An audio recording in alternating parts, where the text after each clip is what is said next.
As निके बिना मसला रे गोटे साधा लंच खावा के इच्छा होथिला।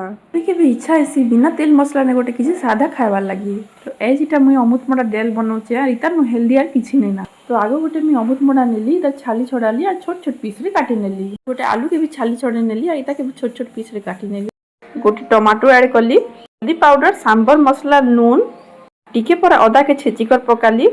कवर करी करी इता के मीडियम फ्लेम ने गोटे हुइसिल आवा तक छाड़ी देली। पाखर घर मोर सांग भी टिके आसी जाइतिला, ता संगे टिके गपसप कली। से भितरे ई बाटे डालमा भी रेडी ही गला।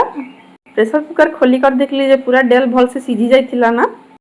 इतिना एबे गोटे छुंक पकाबी। एतिर लाई गोटे चामच तेल नेली, टिके पंच फुटन पकाली, 1 चामच लाल मरीच पाउडर पकाली और डालमा के इतिना ओके देली। भल से मिक्स कर देली। लास्ट ने टिके इतिना जीरा पाउडर पकाली।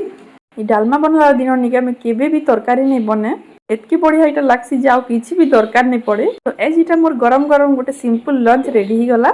खाली अमृतमंडा और आलू दी करी डालमा बनाबे और इता टेस्ट केनता लागला जे कहबे।